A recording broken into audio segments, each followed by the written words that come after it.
This week on The Futurists, Jeff Speck. Our physical world is the stage on which we enact our lives, and it can be either supportive of effective and happy living or supportive of self-destructive and even economically destructive.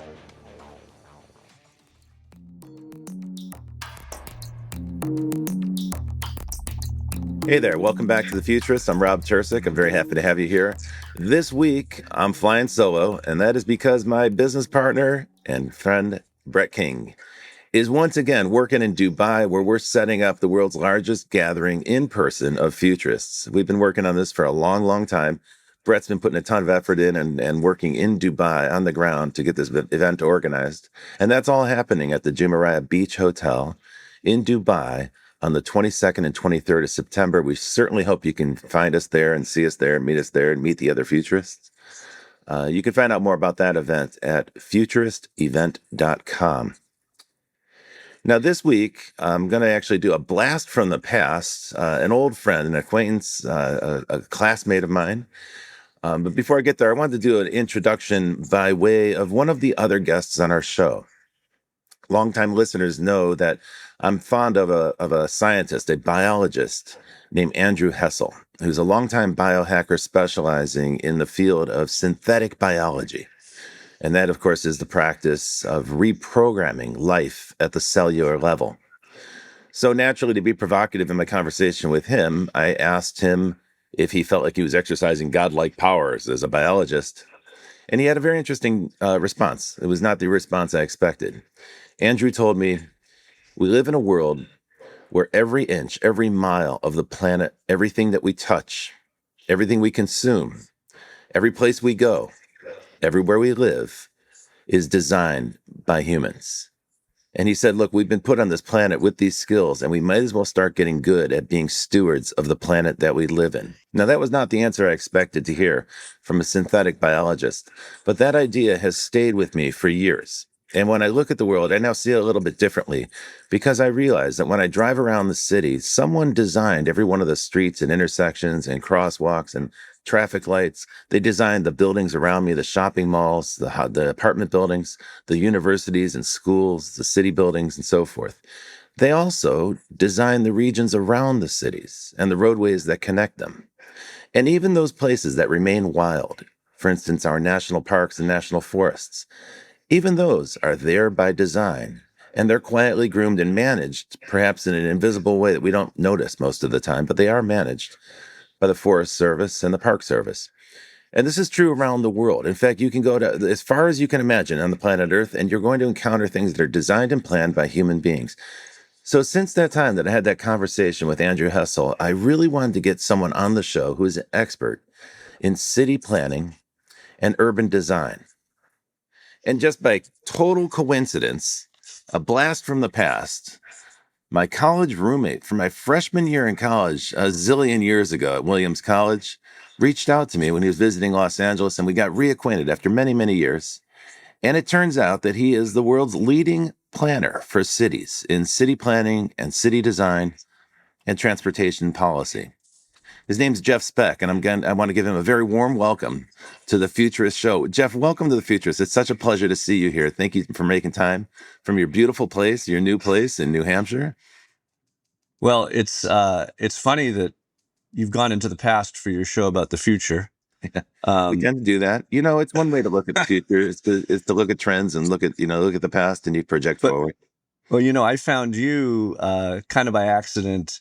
I mean, I've always been curious what you've been up to for the last decades and had a slight awareness, but I kind of found you by accident and your podcast online and started listening to it. And I have to say, I was not surprised that probably the most dynamic, articulate, and creative thinking person, not just from my freshman suite, but from my freshman class, or I should say my college class, was doing such exciting work. So glad you, Rob, you still flattering. Jeff, you still got it. Flattery will get you on the show as often as you like. Thank you. Well, you still got it, but I do have to correct you though. I'm not the world's leading planner. I'd like to think I'm among the people doing the most interesting work, but there's a lot of people doing this work. Yes, and I'm probably best known in the U.S. because I wrote this book called Walkable City. Yeah. It's actually in 8 or 9 languages now, but that's that's catapulted my reputation well above my ability. Oh, So God. Oh, gosh. All the right. other Well, you're thing, very humble. That's great. You haven't lost that preppy charm. But Jeff, that the book's other thing, important. So, Walkable City was a turning yeah, point in your career, and I think we should yeah. take a second and talk a little bit about that book. Um, it's interesting when you write a book, you start out, you think you know the answer, and as you write, you probably discover that you have a lot more to learn. Right? The writing of the book is itself an educational process. Did you have that experience? I would say the title became my future. The choice to define good city planning through the frame of walkability was something that fell into place, perhaps by accident. Hmm. And I found that once I made that decision, a bunch of other things happened that were very fortuitous. So people often, when I go someplace to lecture or plan, they presume that I'm all about walking, that I'm about, health and the various physical aspects of walking, and that I'm a huge walking fan. And like most people, maybe a little more than most people, I love to walk. Hmm. But it's really not about that. It was about coming to the realization that if you design cities with the goal of walkability, you just do much better urban planning. So it's become a way to frame good urban design, or what we professionals call best practices in urban design, in an effective way that allows us to work better. It also is the best way to sell good urban design. Hmm. What we do has been called many different things. At first, my mentors, Andres Dwani and Elizabeth Plater-Zyberk, they called it traditional town planning or neo-traditional town planning, with the focus not on tradition, but on kind of abolishing the half century of error in which we had replaced traditional planning with what had become conventional planning, essentially around the automobile, Hmm. and assuming that the automobile was not an instrument of freedom, but a prosthetic device that you need just to live your life. And that's the world that we've inherited, or to a degree participated in the second half of the 20th century. So they called it traditional town planning because it was going back to the original principles that created healthy, successful places. It then became known as the new urbanism because a book came out with that name that That's right. Yes, I remember highlighted that their term. work and the work of many others. And I joined their firm, DPZ, in 1993. And that was the year that we created the first Congress for the New Urbanism, And, which was attended by a couple hundred people. We now have about 1,200 people at our conferences every year. We've done and 32 Jeff, of them. if I'm not wrong, the new urbanism, part of the concept there is about society. It's about the social aspect of the city, right? The new urbanism was designed to foster more social interaction, which was something they felt was lost in the era of the automobile. In returning to design as the principal activity of planning, Mhm. as opposed to bean counting or zoning, right? In returning to design, it was an acknowledgement that our physical world is the stage on which we enact our lives, and it can be either supportive of effective and happy living, or supportive of self-destructive and even economically destructive choices. So the social underlies everything. A lot of people who do design work did not get a liberal arts education, and I think the field has suffered from that. The idea that we're always turning back to the larger principles of what's good for humans and what's good for society, I think underlies the new urbanist movement. I was saying the different names that have been applied to the work we do: neo-traditional, new urbanist. We can call it best practices in city planning or urban design. But by calling it walkability or walkable planning, we relate the material in a way that people really get it and they can Yeah. really embrace it. And And the so what I've benefit is found baked is, right into the name, right? Walkable. People yeah, know what that is versus new urbanism is a little vague, but they're subject to e- interpretation. everyone likes. Well, I joke that the neo-traditional turned off the liberals and new urbanism turned off the conservatives. But the walkable city, even people who love to drive, and I grew up loving cars and I still do love cars, uh, like to walk and or love to walk, and it's so good for us. Mhm. And I haven't made it my effort to dig into all the wonderful thing that people have said about walking over the centuries, but there are so many wonderful quotes, from Nietzsche to Socrates. Mm. I think Nietzsche walked 6 hours a day, if I'm not mistaken. It's Um, Samuel Johnson used to write about walking in the city of London, and would mm. extol the virtues of London. And you can still follow his footsteps on some of the old streets in the center of London.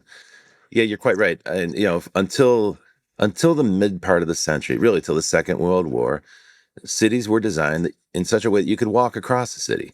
And many European cities are still like that. They still retain at least some of those characteristics in the core, though they've grown much since then.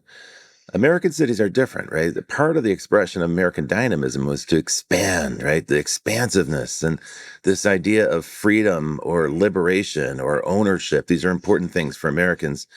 That was expressed as suburban living. So now I want you to draw a little contrast between a walkable city and a suburb, because this seems to be the tug of war of the 20th century. What's really important to communicate is it isn't about city versus suburb, or city versus town, or suburb versus village, or hamlet versus metropolis. It's about neighborhood versus zoning. And maybe there's a Oh, better way to describe that. This is the first time I've said what you just heard, no, but that's but good. Okay, I but wanted to ask you about but zoning, so go for it, please. well, the modernist technique of city planning, which certainly did not debut, but was most prominently launched at the 1939 World's Fair as the City of Tomorrow, which was Norman Bell Geddes, who was an industrial designer working Yeah. for GM and others, who had no training whatsoever, even in architecture, let alone in city planning or urban design. He designed beautiful radios and ultimately cars. Yeah. And they put him in charge of creating this new city of the future. He picked up on the ideas that Le Corbusier, who you know rather well, I'm sure, Mhm. and his colleagues had come up with after the First World War in Europe, essentially saying that the healthiest and most efficient way to live your life, strangely, was to separate every use from every other use. And Norman Bell Geddes has this wonderful quote that was heralded at the World's Fair, which, by the way, every American either went to that or had a friend that went to that. Millions and millions of Americans went to the 1939 World's Fair. The highlight of the fair was Futurama, was the GM exhibit. We know it And well here. yeah, and Bel Geddes said, essentially, I'm going to paraphrase, to improve the convenience and efficiency of daily life, each activity will be separated from every other activity and placed in its own zone. So there's this And notion that of was like a really functional space, right? That was their emphasis. but if you think about it, Rob, it makes absolutely no sense. The idea that you would split your life into these different parts, where you Yep. work, live, sleep, recreate, worship, Yeah. get educated, and Get that they would moving, be comrade. Let's walk over to a food hall. You know. yeah, and they would be actually disassociated at such distances, and then collected in such large quantities that walking no longer served a purpose. The equivalent of that in suburban planning was the idea of Euclidean zoning, based on the court case that the Supreme Court said to Euclid, Ohio, it was okay to separate commerce from housing, and that Oh, I see where you're going. Oh, so the Bel Geddes yeah, idea turned into zoning, yeah. where then the state would say this place is used for this, and this space is set aside for another function. Well, those two ideas were bubbling up kind of at the same time. And the initial impulse, some would argue a different story that I'm going to tell you, but the initial impulse of zoning was to keep the pollution, keep the factories away Yeah, from the houses. right, exactly. Or a slaughterhouse or something that Yeah, smelled badly. the And that was definitely the that rendering factory. but that was definitely a fact, right? In the early 19th century, or Yeah, the 19th century, early 20th century, it was true. Workers' quarters were often adjacent to factories, and so people yeah. were exposed to the outputs from those factories and the noises and the smells and the sounds. And that is a So, true thing. That yeah, they called it slum dwelling, at the time. right. So then the progressive movement in the 20s wanted to kind of reform and upgrade and maybe give people a cleaner, better places to live, thinking that this would uplift society, I suppose. It's all well intentioned, but it's a little Absolutely. Orwellian in retrospect. Well, people were choking on the soot from the dark satanic mills, Yep. and the planners said, hey, let's separate the housing from the factories. And lifespans increased immediately and dramatically. And my mentor Andres used to joke, the planners were hailed as heroes, and they've been trying to repeat that experience ever since. And so the idea that you now separate every use from every other use. And also, that's how we won World War II, in a sense, by classifying, Yeah. quantifying, and batching That's all the different resources that were going into the war, from production to deployment. And And modern so, industrial policy is the same thing, right? You yeah, separate the functions in the factory, and then people can yeah, concentrate on doing one task again and again. yeah. Okay, so we Well, took let these me answer industrial your, concepts and applied them to society, but that didn't work out yeah, so well. let me answer your question, which is that the neighborhood, which is Mhm. defined as being compact, diverse, and walkable. That is the definition of a neighborhood. And that could be Is the inside of a city, that could be in a Yeah, hamlet, like you said, or a yeah. suburb. Like we don't have to Is pit the those way we used concepts against each other. That's the way we used to plan. And so you can have a suburban life like I had in Belmont, Massachusetts, a short bus ride from Harvard Square and a short walk from my dad's office in Belmont Center. Or that you had, if I remember correctly, in Shaker Heights, one of the wonderful 1920s suburbs that was planned in this Garden City movement. That was the initial reaction to the factories blighting housing areas prior to that. Um, and those are suburbs, but they're suburbs that were built around the 5 to 10 minute walk. Yep.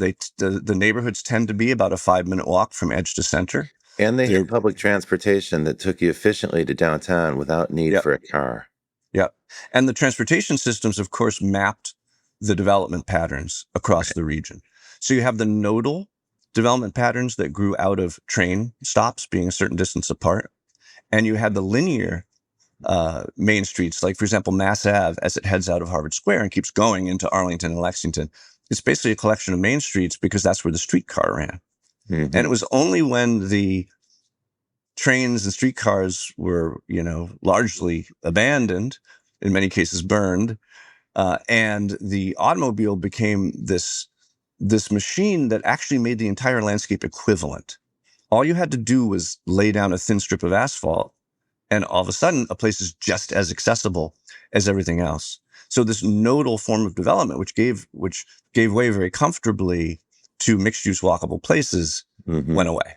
You mean like around the train station, even in a suburb, there would be some shops and some places to Yeah, meet, and a church or a synagogue or a temple where people could yeah. gather. And so there was a kind of central point, even if you were out on the periphery of the town in a suburb, it still had a neighborhood feel to it. But once When the we designed, automobile leveled everything, then you never yeah, needed a center. You could have decentered suburbs yeah. without a walkable part. There was no place to walk to. And frankly, no sidewalks. I always found this peculiar about the West Coast. Endless neighborhoods with no sidewalks. What was the point? Well, we've designed neighborhoods with no sidewalks, but that's because the streets are so calm and narrow and comfortable that everyone just mixes. And even though there are cars on the streets, um, people are comfortable walking. However, the typical community we design does have sidewalks. It has trees between the street and the sidewalk to give shelter, comfort, cooling, uh, and protection from the automobile. It tends to have cars parked along the edges of the street. I always say if people are driving on a street, if you have cars driving on a street, you should have cars parking on a street because that calms the traffic, protects the sidewalk. Hmm. But more to your essential point, when we design new places in my firm, which is called Speck, we only do mixed use communities, unless it's so small that there isn't enough, of a footprint to have more than a few houses. But if it's got more than a few houses, we're finding a way to have Hmm. other stuff in there to capture the trips that otherwise would be driving out on the street and adding to the congestion that everyone complains about. And this whole NIMBY movement that I'm sure you're well aware of, that's been such an impediment to the fixing the housing crisis in our country. It isn't because people don't want neighbors. People don't want neighbors' cars. The cars are the problem. People are very happy to have new neighbors if they don't come with cars that gum up their parking and gum up their commute. Oh, that's quite interesting. Now, Jeff, I spent some time looking at the Spec Dempsey website, and I found it quite enjoyable. And I recommend that our listeners take a look at your website. because there are a number of use cases where you actually spell out exactly what problem you were setting out to design, solve, I should say, and the solutions that you came up with, and how those change things. In particular, I like the one about Kenmore Square because you gave a very nice narrated description of what that proposal consists of, and the goals and the proposed solution. And you have to take so many factors into account because you're considering it first from a pedestrian perspective, but second, there's a big traffic perspective that you have to consider. Rerouting that traffic then actually made the roads safer for bicycles, for instance. So there's a number of different factors. How do you go about doing this? Tell us about your methodology because you're often, I'm sure, confronted with kind of a hairball of a problem. Maybe there was zoning and maybe there were decisions made in the past, but society moves on, traffic is always increasing, density is always, increasing, and so the problem becomes very complex. So what is your methodology for like kind of undoing the hairball and coming up with the solution? I've never had it described as a hairball before, but that's I don't know what else to about call it. right. When I look at traffic in Los Angeles, I'm like, how would you solve this particular intersection? Well, with Kenmore Square, unfortunately, you cite a project which is about 8 years in the making now, and still the city of Boston and many players would like to see it happen. It hasn't happened yet, but I love the plan.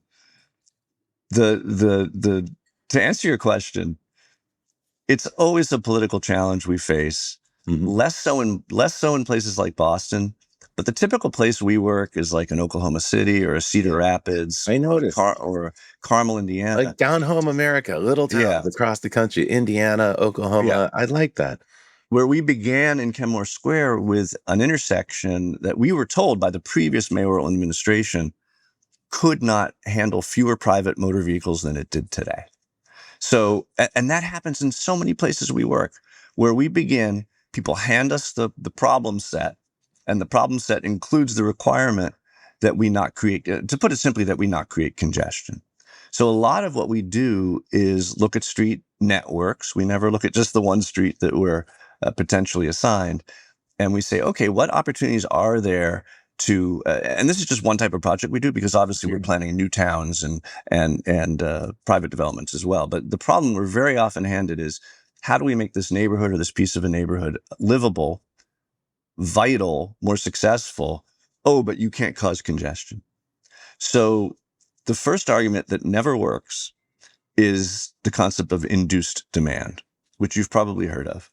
Induced demand is the fact that in congested systems, the principal constraint to driving, actually, the only real constraint to driving is congestion. And therefore, congestion's a constant.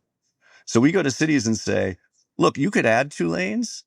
And in 4 years, the data show in 4 years, you'll be just as congested. You could take away 2 lanes, and in 4 years, you'll be just as congested because people adjust their behavior. And when you allow it to click in their brains that, oh my gosh, the only reason I'm not driving peak hour commute is because of the traffic, that if you remount the roads to allow more traffic to flow, I will More change my traffic. behavior. And that is what happens in time after time. There's a very It's clear true. It's true. very When they clear. expand the freeways here, within 2 years, the freeways are Yeah. jammed. In the inverse, we saw the Mayor Hidalgo in Paris Yeah. ripped out roadways and Yeah. replaced them with bike lanes. And this was highly controversial. People in the Yeah. suburbs went bananas. They were so angry about it. Same thing in Vancouver, where they took out some freeway overpasses and turned them into bicycle lanes. And now you've got these perfectly walkable, Yeah. peaceful cities, and they're green, like you said. And it's so nice to ride a bike, and it's so easy to park a bike. So it sort of changes the tenor of the town, and then you get that result instantly. Like now, that change in Yeah. Paris seems to be very popular, as far as I can tell. And Carmageddon never comes. That's the big surprise. Uh, When the Embarcadero Freeway came down in San Francisco after the Loma Prieta earthquake, or when Big Bertha was doing the Seattle's version of the Big Dig and removing the Alaska Way, there were days when they actually shut the whole system, and there were not traffic problems because again, people adjust their behavior. But in any case, that argument is true. It's pure economics, and it's true of congested systems. Now, when you're working in a city that's not congested, people may be rightly concerned that by limiting lanes, you will create the congestion they don't have. But most mhm. cities have congestion, so that's where we start. And that argument is a loser. I love it. Folks, who like theoretical concepts, understand it, and kind of dig the logic behind it. But the people in the room who get it, they may not get it when they leave the room, and there's a lot of people not in the room. And still, even liberal advocates like Pete Buttigieg say there are times when we need to widen roads to fight congestion, and that's simply not true. So we move on from induced demand, and we say, how can we create a system that actually system-wide still handles just as much traffic, but does so in a uh, um, or handles the amount of traffic you have. We find a lot of systems that, sure, certain streets are congested, but the systems overall are not congested, and so we're able to redistribute stuff. But the plan for Kenmore Square, which is very hard to describe just verbally, took just this massive intersection where streets were crossing in an X effectively, and did And with multiple streets, yeah, and like 3 lanes of traffic on each lane in each direction. Yeah. And for a pedestrian, you'd have to wait like 6 minutes to get across the street because you could make it to the island, then you were stuck on an island in the middle of traffic. I mean, I've been there. A miserable experience for a pedestrian. So it created a central plaza that functioned effectively like a roundabout, but it wasn't a roundabout in the sense that people were spinning through it, on the spin cycle. It created 3 separate intersections around a triangular plaza that has a building on it by my friend, the wonderful architect Jeannie Gang, which we want to see built. And therefore it distributed the traffic into these pieces and shortened the cycle at each light so that you could walk through it much better.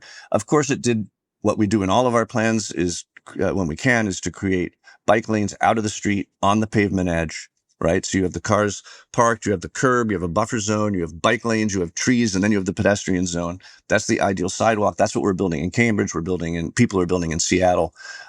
That's the new way to provide bike facilities, not in the street. It's a scheme that we hope to see built. A lot of our work, Rob, is street redesign, because the aspect which most American cities get wrong the most is the street redesign. A perfect example is Louisville, where we're doing a plan. We did a plan that is almost finished, which I have this amazing drawing. It shows the one-way scheme that was perpetrated upon Louisville in the 1950s, where they turned every single street except Broadway in their downtown into one-way pair. Just every single street, east-west, north-south. This is even before the highway came and blew through their downtown. A mini version of Manhattan. And every one of those, though, went from being like two one lanes, a street made of 2 single lanes, and one in each direction, to 2 to 4 lanes in one direction. And when there's that opportunity to jockey, when you have another lane that you're not in, and you're in the slower lane, and you wish you were in the faster lane, you just jockey like mad. You become a very dangerous driver. And so, at least men do. So the condition in Louisville is you have a downtown which is walkable except for its streets. Not to get too much into detail, but my general theory of walkability, which is the structure of walkable city, and almost all my lectures and everything I do, says that to be walkable, if a place is going to be walkable, walking has to be useful, safe, comfortable, and interesting. And the condition you have in most of America's downtowns is that they're eminently useful and pretty comfortable and darn interesting, particularly Louisville, right? But they're not safe. And that's a much longer conversation we could have about how the American engineering profession, which, by the way, is reforming itself and deserves congratulations, but the American street design or street engineering profession began, and for the majority of its life has been based on a completely faulty premise regarding safety. And that premise is that forgiveness is what creates safety. And that's elbow room. And that's distinct from the European approach. In Europe, they have Vision Zero. Vision Zero, we're trying to achieve 0 pedestrian traffic deaths every year. And they're doing it. Oslo, 0. Helsinki, 0. The typical American city has dozens, if not hundreds. And the strategy of Vision Zero is you create the street system that causes people to drive the speed that you want them to go, right? American street design grew out of highway engineering. Now, think about how you set your speed. Maximum efficiency, maximum throughput, getting people on the freeways as fast as possible. But maximum safety, but on a highway. think about how you set your, because the principal determinant of violence and injury and death in a car crash is speed. Speed. Now, on a highway, think about how you set your speed on a highway. If you're like me, you look for the speed limit. You set your cruise control for 9 miles an hour over the speed limit, right? So your speed is based on the speed limit. If your speed is based on the speed limit, then anything you can do to add forgiveness to the system, wider lanes, fewer intersections, no parking, no trees, they're called FHOs, fixed and hazardous objects, big, long swoops. Anything you can do that adds forgiveness makes a highway safer. That concept was brought into town design. So you have engineers designing streets for forgiveness. What does that do? Think about how you set your speed when you're in a neighborhood. It's not, you don't even look for speed limit signs. There are all these cues. How wide is the street? Are there cars parked on it? Right. Are there potentially people crossing because of crosswalks and many intersections? Are there, buildings close to the street? Because your speed is a function of the environment and not a function of the speed that is set, anything you do to make a city more forgiving is causing death and injury because people are driving that difference. They're driving 35 instead of 25. Well, guess what? We have, a car going. Why we have young people driving Maseratis at 60 miles an hour in the streets of Los Angeles. Jeff, I'm loving the conversation. It's time for us to take a little break. We're going to take just a minute break here to hear from our sponsors. We'll be right back with Jeff Speck on the Futurists in a minute. Stay tuned. Hi, this is Rob Tursik from the Futurist podcast, which is part of the Provoked Media Network. I'm excited to tell you about some news. The Futurist is expanding into the real world. We're doing a live event in Dubai. Now, folks who listen to the Futurist podcast, you're going to be familiar with the fact that my co-host Brett King has been working very hard in Dubai and other parts of the Middle East for a long time. And for more than a year, he's been putting together this event. And now, with the help and support of MasterCard and Emirates MBD and many other partners, we are putting together the world's largest futurist meeting in Dubai. It will take place at the fabulous Jumeirah Beach Hotel in Dubai, and it'll be on the September 22nd and 23rd this year. So just a few weeks from now. The speakers are going to include some of the world's leading futurists and forecasters and future thinkers. People like Brian Cox and astronaut Scott Kelly. Of course, Brett and I will be there to conduct interviews and introduce some of the other folks. We've got speakers from around the world. And if you're interested in meeting futurists in person and participating in an event that attracts the future-minded, please join us on the 22nd and 23rd of September. You can learn more about it at futuristevent.com. That's futurist singular event.com. It's all one word, futuristevent.com. And that'll tell you all about the event. I sure hope to see you there in Dubai on the 22nd and 23rd of September. Thanks. Hey there, welcome back to The Futurist. I'm Rob Tursik, and this week I'm talking to an old college classmate who happens to be one of the leading thinkers about city planning and design and transportation policy.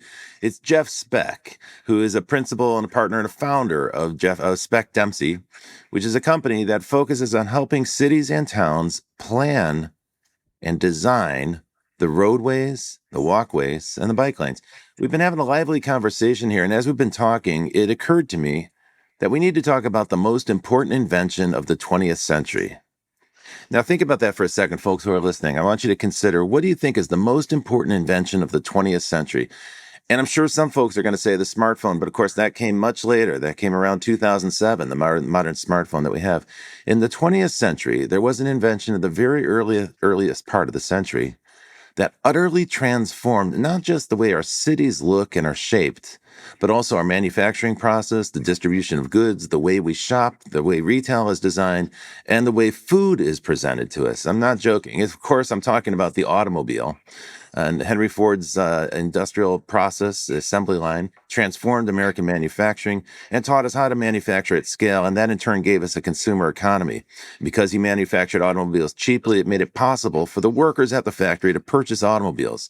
So he created his own customers. And as a result, the automobile was taken up with a great deal of zest. Of course, there were cars before Henry Ford, before his time, but they were handmade, built in the style of a carriage maker.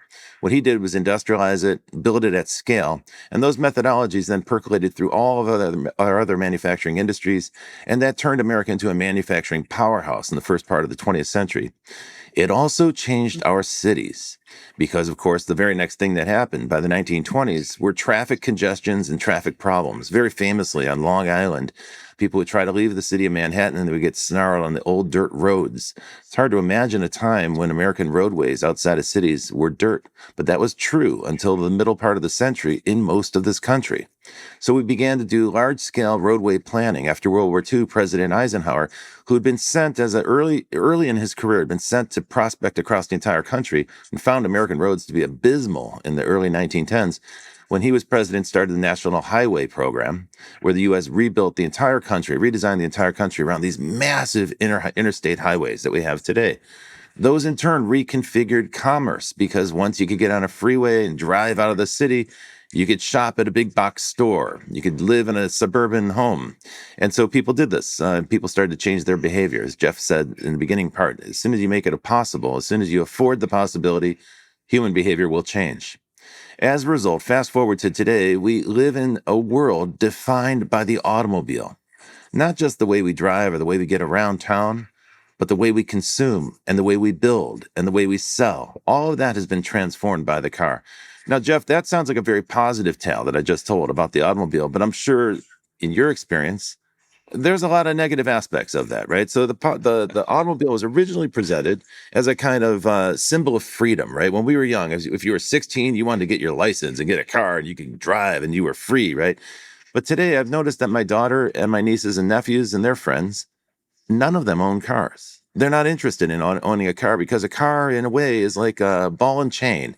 You have to house it and feed it, right? You've got to pay for insurance. You got to pay for gasoline. You got to pay for a place to park it. If you live in a city, these are all negatives and they're quite expensive, right? If you live in a big city where the jobs are these days, having an automobile is like paying for a second apartment.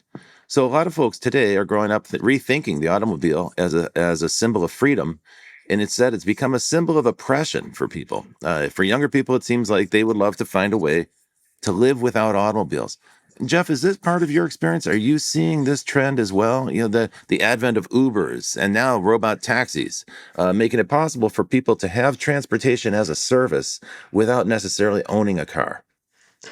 Yes, and I'm very pleased to hear that about your family and the choices they're making. Certainly, younger people are less interested in, and this started a good decade ago, maybe more. Younger people are less interested in car ownership. Younger people are very aware and burdened by the costs of car ownership. The typical household in America is spending about $12,000 a year on their cars. That's twice what the typical Swiss family spends to get around those wonderful cities and countryside where you can get almost anywhere by transit. In addition to that 12,000, one study out of Harvard found that the typical family is paying another 14,000 in general taxation to support their own driving and to support everyone else's driving. So your daughter or your niece are actually paying taxes to drive even though they're not driving. So that's a problem. Um, you mentioned how the car has changed business, it's changed the economy, it's changed our country. It's also changed our bodies and it's changed our society. It's changed Not in a our good way. not in a good way. If you've seen Wall-E, and which is really about the car, and it's changed society. In terms of our bodies, you know, there's a wonderful book called Urban Sprawl and Public Health, where three epidemiologists set out to talk about the impacts on public health that have come from the automobile. And they say, you know, we have the first generation of American kids who are expected to live shorter lives than their parents. And it's because we've engineered out of society the useful walk. So it's calories in and calories out. Our diet sucks, but our activity also sucks. Wow. Right. Yeah. And Wow. then That's terrible. in terms of society, you know, you have to take this to its extreme. So we talked about zoning. We talked about these pods of different use. And lo and behold, here's a pod that's only $1 million homes. And here's a pod that's only $600,000 homes. And here's a pod that's only garden apartments. And guess what? Everyone who lives in that pod makes almost exactly the same income. Mm-hmm. So there's a history in the US of us separating ourselves from each other based on ethnicity or, you know, how recently we arrived in this country. But now we're separating ourselves, and it's been this way for a generation. We've been separating ourselves by precise income into these pods of people just like us, which is horrible for society.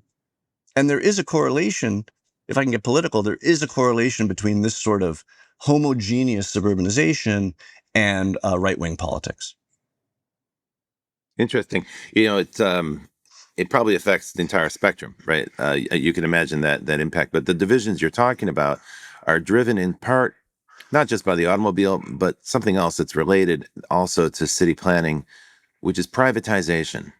Hmm. So you and I have lived through a time where, when we were children, city governments manage most public services. But today, particularly where I live in California, there's a rising number of private communities, like you mentioned, where people can self-segregate. And if you can afford to live in that private community, oh, then you have private security and you have private swimming pools and private parks and so forth, and other people, the public, can't come in. This is a very strange trend because it tends to disassociate those homeowners from the city that they live in. They start to wonder, well, if I'm paying homeowners fees to be part of this association, why should I also pay taxes for everybody else? And so it creates an othering, right? So there's the idea that Yep. there's the people in our enclave and we all pay and we're all the same. And then there's all those other people out there and maybe they are different looking and maybe they're from different places or they speak with a different accent and they're different from us, right? And so this othering creates a division and actually creates an economic problem for cities because you have this anti-tax plan, and then you have the fans of privatization are less supportive of public initiatives. And you Mhm. mentioned the right-wing politics, and it is certainly true that the Koch brothers were principal players in driving this wedge into small communities across the country. They were firmly anti-public transportation. They did their best to derail light rail programs in cities that would have eased congestion and made it possible for people to travel across the city without a car. And so there is a political element to this. Now, I wasn't expecting to get into a right and left conversation. I think we can probably leave that there. But I think this idea that there's a growing and deepening divide in the United States, a polarization, if you will, and an inability to reconcile those differences, some of that does have to do with geography and the built environment that we live in. In other words, it's by design. Let's talk a little bit about the future and the walkable city. Do you think that might reverse this polarization? Is there any possibility of that when people rub elbows with their other, citizens in the town and they see people on the street and they walk past them and greet them? Is that something that might reverse this polarization? It certainly would. The question is whether it will, in the sense that will we have success in achieving our mission as designers and planners, which is to make that walkable lifestyle available to more people. My goal used to be stopping sprawl, right? With my mentors, I wrote this book called Suburban Nation that described the distinction between town and, or I should say neighborhood and sprawl. And I think when I wrote that with them in the 90s, I really thought, this young bushy haired 30 something for, 30 in design, 30 something is young person was like, "Hey, we can stop sprawl." But I no longer have that hope. I think the momentum behind sprawl and all the perverse incentives that cause sprawl to happen are just too strong. But I do think, and I have witnessed this trend. I think there's this trend towards making more walkable places and making our existing places more walkable. There's no doubt that there's a tremendous market mismatch between how many people want to live in walkable places and how many truly walkable places there are. Yeah.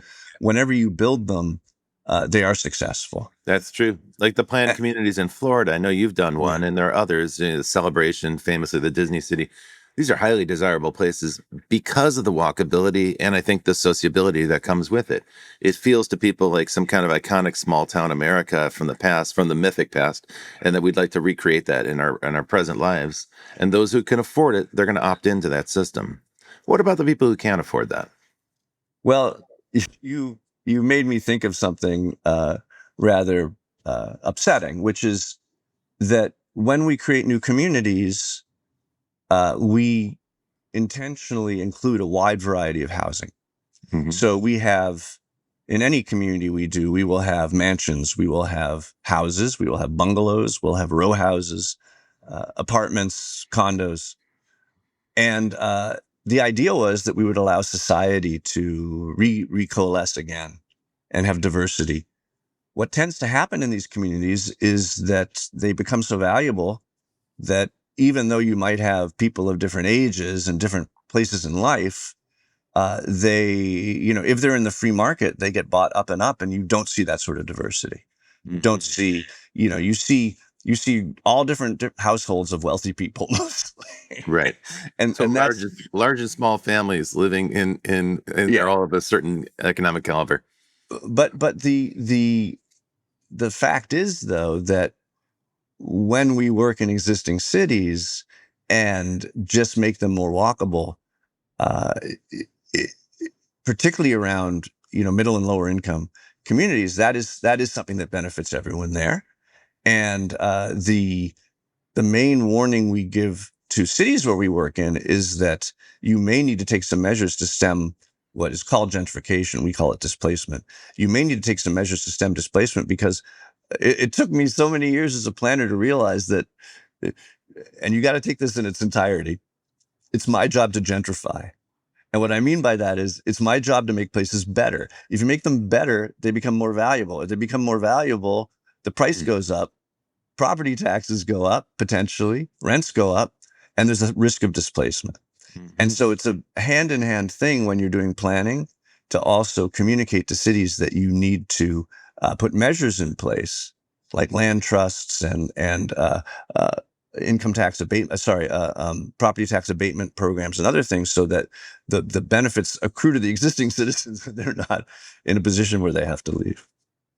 Yeah, Jeff, this is all making me realize another thing I would love to ask you, but I'm going to pivot to a slightly different topic, but it's back on the theme of privatization.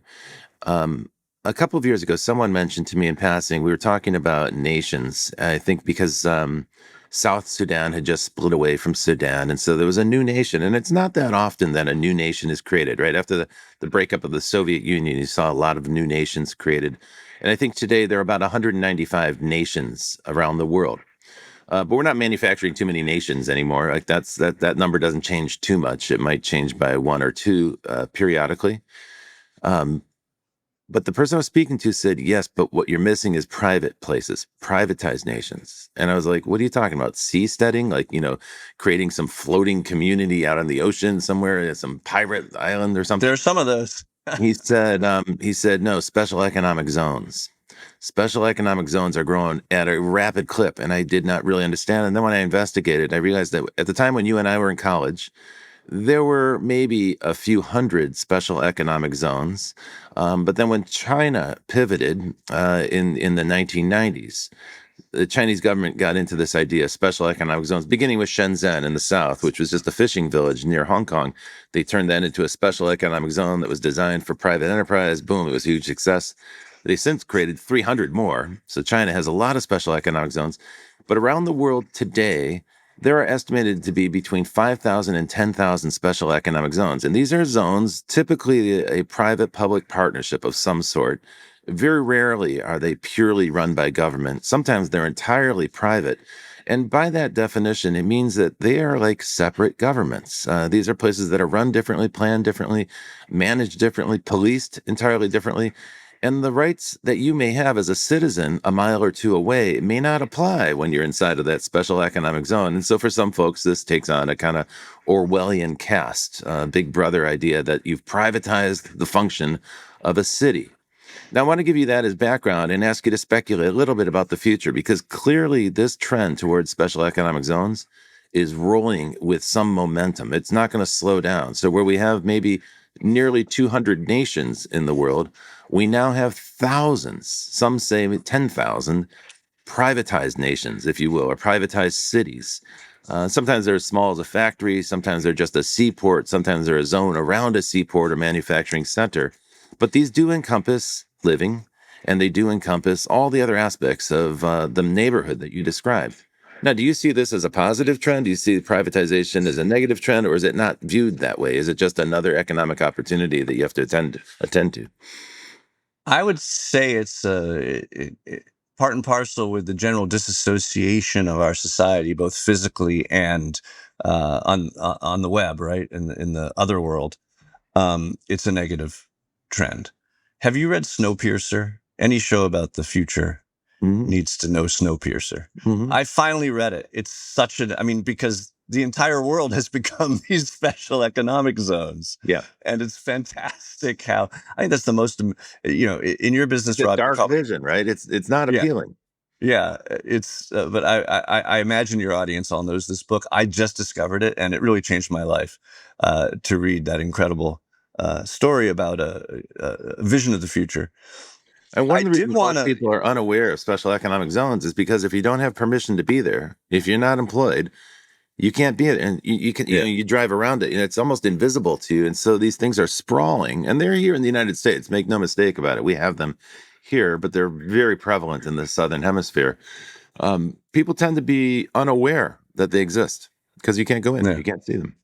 Can I say in the remaining time we have, I was thinking about the future Great. in preparation for this show, and there was kind of some things I wanted to talk with you about or hear your take on.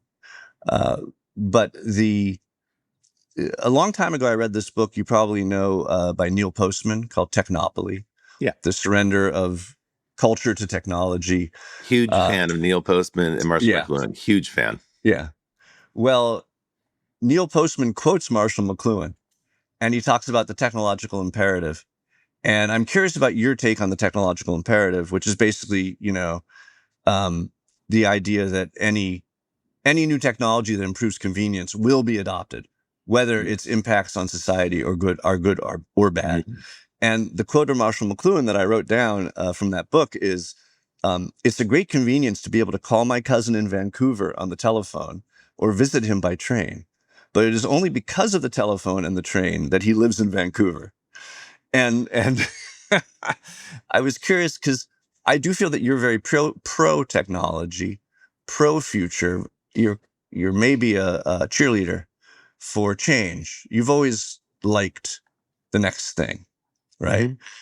Do Are you asking you? about me personally, or are you asking about this show or the general theme? I'm just wondering. I'm just wondering if your embrace of the future and technology uh, is mitigated by concerns. Sure thing. Okay, so the premise of this show is that my co-host Brett is an unabashed optimist about the future, and as he often will say, I can't wait till we live in that future. So he's looking forward to the future, and I share that optimism, but I frame it more as cautious optimism because I'm well aware of the downside risks, and I'm very interested in the unexpected secondary consequences. And by the way, I think I would say that.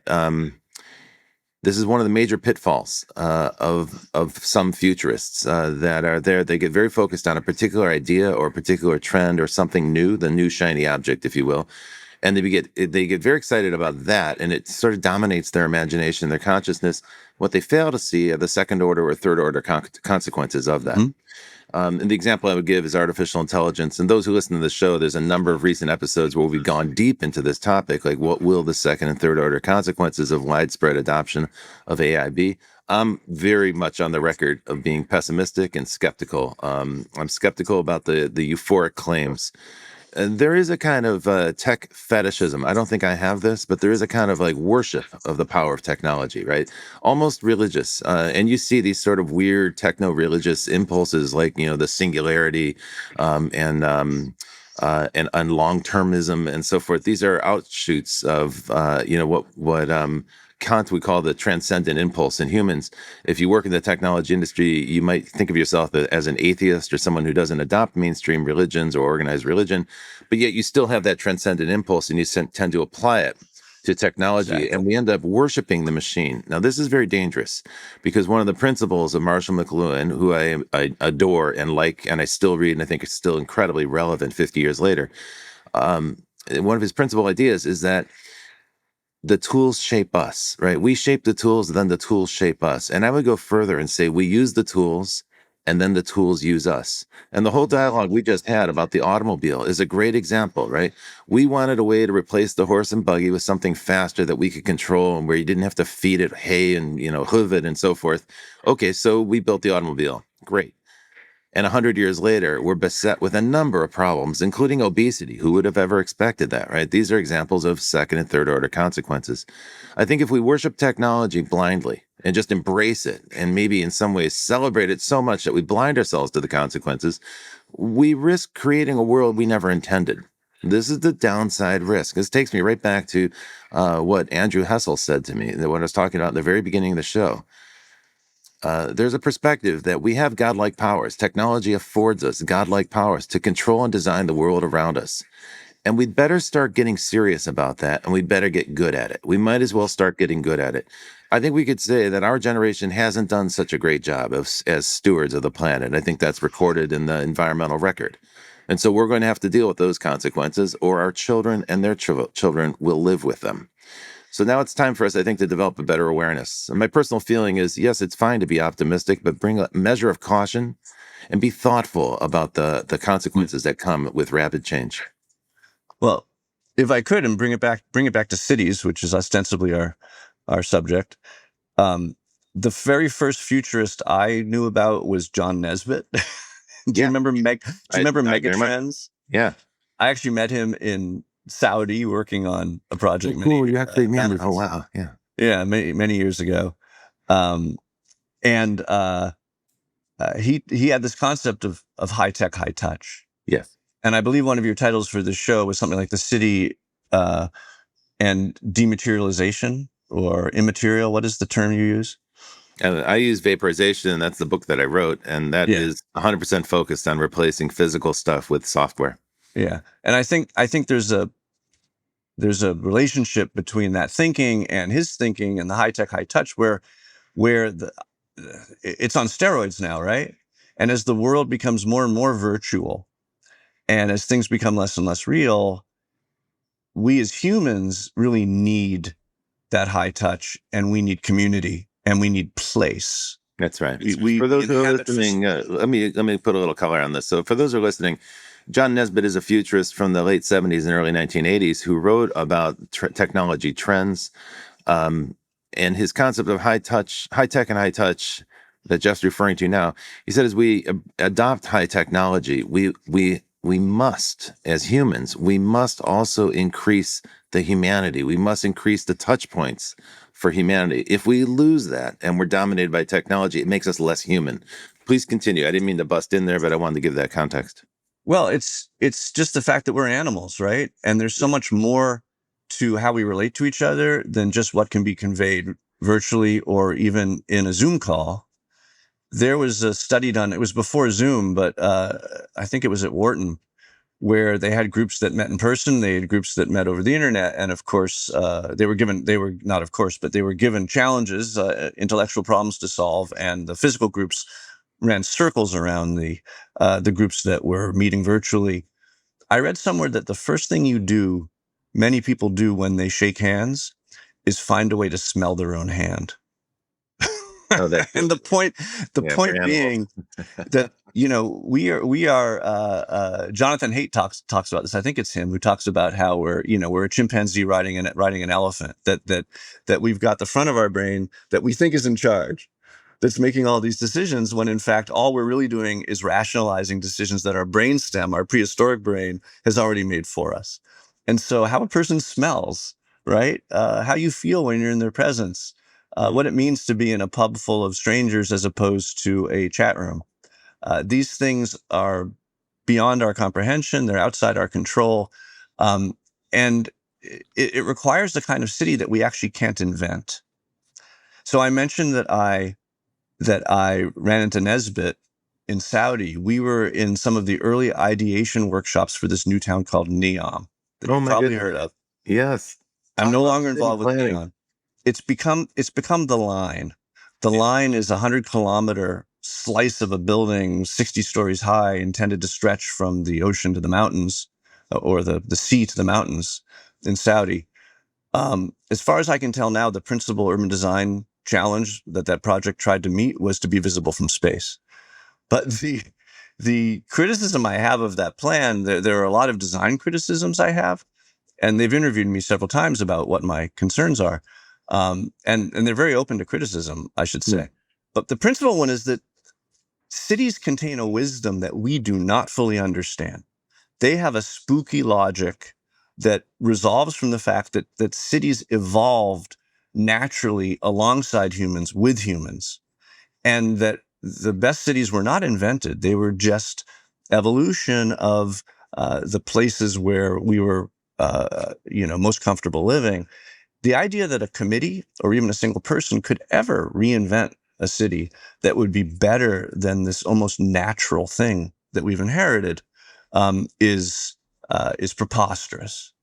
And the quote that you started the show with actually troubled me a bit, because it suggested that there was design behind absolutely everything. Well, I was design director at the NEA for 4 years. I was supposedly the principal federal advocate for design. And I got to say, that's bad. There's we've got to understand that that there are parts of the world, I hope still, that aren't designed, that shouldn't be designed, but also that sure, everywhere where man is touching or humans are touching, there's a design component, but we may not understand what that design component is. It may be something that happened more naturally. It's terrible. It's like terrible conceit, right? We think we're designing, and what we're really doing is bungling, making these mistakes. Oh gosh, Jeff, it's been a great pleasure having you on The Futurists. Thanks so much for sharing your wisdom with our fans. I'm really happy to have you here. Great to reconnect with you after so many years. Folks, you've been listening to The Futurists with our guest, Jeff Speck. And Jeff, tell us where people can find you on the web. Where can they learn more about you and your books? Well, I would really encourage the gateway drug. It's been described for people who are interested in urbanism is the book Walkable City. So I would direct people there. But that resource and many others, including 2 popular TED Talks, they're all findable at our website, which is Speck Dempsey like the boxer, speckdempsey.com, which is our design firm based in Boston. That's a great place for people to start. Great. Thank you for joining us. And folks, thanks for listening. I love to hear from our fans. I love to hear from the listeners. So if you have thoughts or suggestions for speakers or questions you'd like us to ask, please do send those to us. If anyone can join us at the event in Dubai on the 22nd and 23rd of September, we'd be thrilled to see you there in person. I've already heard from some folks who are planning to come, so that's exciting news as well.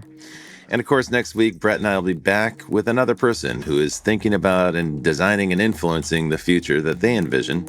Until then, we'll see you in the future. Well, that's it for The Futurists this week. If you like the show, we sure hope you did. Please subscribe and share it with the people in your community. And don't forget to leave us a 5-star review. That really helps other people find the show.